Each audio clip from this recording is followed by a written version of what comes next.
Gloire à Dieu.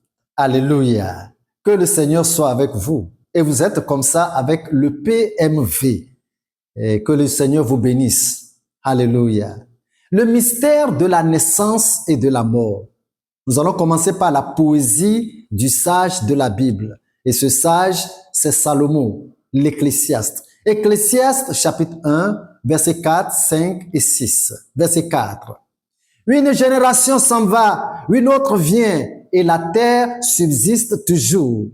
Le soleil se lève, le soleil se couche. Il soupire après le lieu d'où il se lève de nouveau. Le vent se dirige vers le midi, tourne vers le nord, puis il tourne encore et reprend les mêmes circuits. Praise the Lord. Quelle est la conclusion de ce sage ou de cette poésie? La conclusion que tire le fils de David, Salomon, et que la Bible surnomme Ecclésiaste, parce que toutes ces paroles concernent toujours que l'Éternel et sa maison. Et quelle est la conclusion de cette poésie? La conclusion est aussi l'introduction à la fois.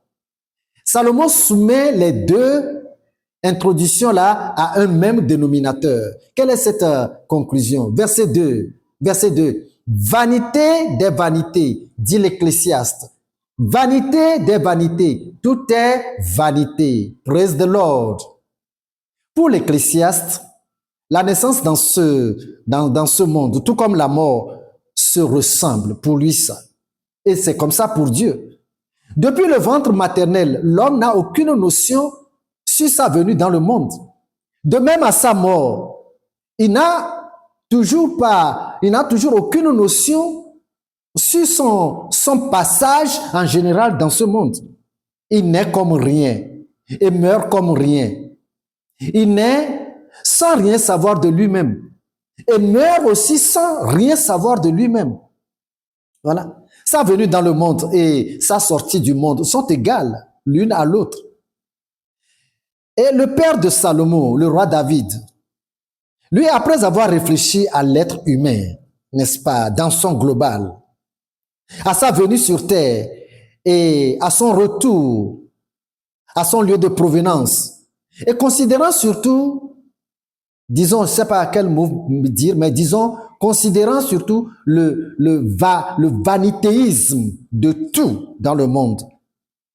Il s'étonne de l'amour, n'est-ce pas, de Dieu pour l'homme. L'homme même n'est pas une vanité créée par Dieu, mais il est dans la vanité. Psaume chapitre 8 et le verset 4. Psaume 8, 4. Qu'est-ce que l'homme pour que tu te souviens de lui, et le Fils de l'homme pour que tu prennes garde à lui. Alléluia. Vu son travail sur la terre, le travail de l'homme, vu tout son débrouillement de chaque jour à amasser des richesses qu'il n'est pas en mesure d'emporter nulle part, des terrains sur des terrains, des pagnes de grands prix superposés dans son armoire à elle seule, des comptes bancaires un peu partout, des différents produits cosmétiques pour sa beauté, des femmes sur femmes, des enfants, des voitures en échantillon. En l'observant tout autour, en observant ses peines, il voit que ces peines sont pesantes et inutiles par rapport aux autres êtres vivants, c'est-à-dire aux animaux, aux oiseaux, aux arbres, aux autres choses. Et il mourra sans savoir qu'il a jamais existé. Toute sa mémoire sera effacée. C'est ce que dit Salomon par vanité des vanités. Et son père David lui juge en disant que l'homme n'est rien pour que l'Éternel prenne garde à lui. Voilà. Et Job aussi dit la même chose, que nous n'allons pas manquer de lire en Job au chapitre 7 et le verset 17. Job chapitre 7 et le verset 17. Vous êtes là à la page, je lis ici le verset 17. Qu'est-ce que l'homme pour que tu en fasses tant de cas, pour que tu daignes prendre garde de lui? Alléluia. Qu'est-ce que Job considère-t-il pour parler de la sorte? Effectivement, après toute observation autour de l'homme, c'est-à-dire sa naissance, ses progrès et sa mort, parce qu'il y a plus rien d'autre. Rien d'autre que ça, les trois là, naître, grandir et puis mourir. Et l'Ecclésiaste, lui, tire sa conclusion disant, vanité des vanités, que tout est vanité. Venons au niveau de Jésus-Christ pour voir la synthèse qu'il fait de l'existence de l'homme sur la terre. Luc chapitre 12, à partir du verset 16 jusqu'au verset 21. Luc chapitre 12, à partir de 16. Il leur dit cette parabole. Les terres d'un homme riche avaient beaucoup rapporté. Et il raisonnait en lui-même disant, que ferai-je car je n'ai pas de place pour serrer ma récolte? Voici, dit-il, ce que je ferai. J'abattrai mes greniers, j'en bâtirai de plus grands, j'y amasserai toute ma récolte et tous mes biens. Et je dirai à mon âme, tu as beaucoup de biens en réserve pour plusieurs années. Repose-toi, mange, bois et régis-toi. Verset 20. Mais Dieu lui dit, insensé, cette nuit même ton âme te sera redemandée. Est-ce que tu as préparé? Pour qui cela sera-t-il? Verset 21. Il en est ainsi de celui qui amasse des trésors pour lui-même et qui n'est pas riche pour Dieu. Alléluia. Ne voyez-vous pas que sur la terre, l'homme, quoi qu'il est un misérable? Oui. Cela me donne toujours à réfléchir profondément toutefois que je vois sortir une personne morte de sa demeure, riche ou pauvre, tout seul, parce qu'elle vient d'atteindre la phase palpable, la phase concrète de la vanité. Il n'a plus de place parmi la famille, parce qu'il n'a plus de famille, il n'a plus d'enfants, il n'a plus de biens, il n'est plus riche et il n'est plus pauvre. Il n'est plus un humain et il n'est non plus une chose. Il a disparu sans rien avec lui. Évidemment, 1 Timothée chapitre 6, pour voir ce que Paul, n'est-ce pas, détaille à Timothée son fils en Christ. 1 Timothée chapitre 6, verset 7 et le verset 8. Je lis ici le verset 7 de 1 Timothée chapitre 6. Car nous n'avons rien apporté dans le monde. Et il est évident que nous n'en pouvons rien emporter. Verset 8. Si donc nous avons la nourriture et le vêtement, cela nous suffira. Alléluia. Voyez-vous, la terre, c'est-à-dire ce monde, nous sert seulement de lieu de préparation, de lieu préparatoire pour notre réelle permanente existence. Cette terre ou ce monde nous sert de moyen d'évaluation pour une existence définitive. Et l'existence définitive dont je vous parle là est toute une gloire et toute une richesse à préparer de notre vivant sur la terre. Je retourne à Luc chapitre 12 qu'on avait lu plus haut et juste le verset 21 que je reprends. Luc chapitre 12, verset 21. Il en est de celui qui amasse des trésors pour lui-même et qui n'est pas riche pour Dieu. Alléluia. Je ne comprenais pas cette déclaration du Seigneur Jésus-Christ avant. Être riche pour Dieu. Le comprenez-vous, vous?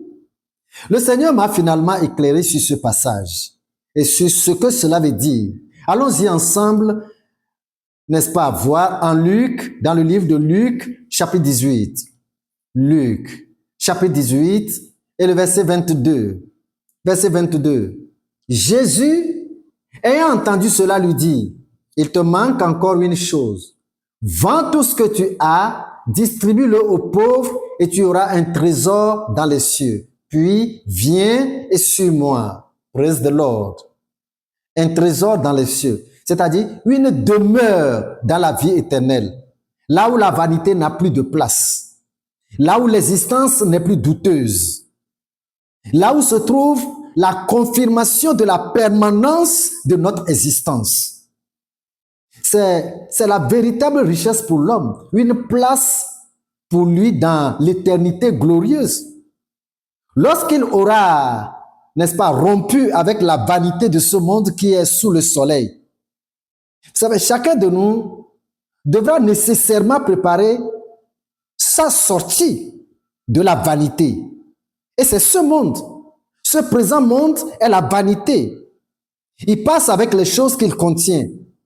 Mais celui qui fait la volonté de Dieu demeure éternellement. Je termine avec Luc chapitre 16 et le verset 9. Luc chapitre 16, verset 9. Et moi, je vous dis, faites-vous des amis avec les richesses injustes pour qu'ils vous reçoivent dans les tabernacles éternels quand elles viendront à vous manquer. Praise the Lord. Qu'est-ce que le Seigneur appelle par richesse injuste? Tout ce que nous acquérons dans ce monde est injuste parce que, n'est-ce pas, quelle que soit la voie par laquelle nous l'avions acquis, c'est injuste à cause de la nature de ce monde. Alors le Seigneur dit, faites-en des amis. Et bientôt, très bientôt, ces richesses injustes n'est-ce pas, nous avions partagées libéralement avant de mourir, vont témoigner de notre compréhension sur la vanité de ce monde. Mais avant, n'est-ce pas, d'arriver là, vous devez vous donner vous-même, corps, âme et esprit à Jésus-Christ, qui est le PDG de la vie éternelle. Le PDG du royaume des cieux. Alléluia. Si vous ne savez pas comment vous donner à Jésus-Christ, prenez alors attache avec un bon pasteur, avec un pasteur biblique. Et dites-lui seulement que vous venez pour donner votre vie à Jésus-Christ. Il vous dirigera jusque dans la pleine grâce de Dieu. Et vous ne serez plus la même personne. Jésus-Christ renouvellera tout pour vous et tout dans votre vie. Il faut noter qu'il vous aime tendrement déjà. Gloire à Dieu. Que Dieu vous bénisse abondamment. Et passez maintenant à votre tour ce petit message de vie, n'est-ce pas, à d'autres gens pour la gloire de Dieu. C'était pour votre écoute la voix du serviteur de Dieu, Séraphin Kofi Zozo. Une fois encore, restez bénis. Amen. Alléluia.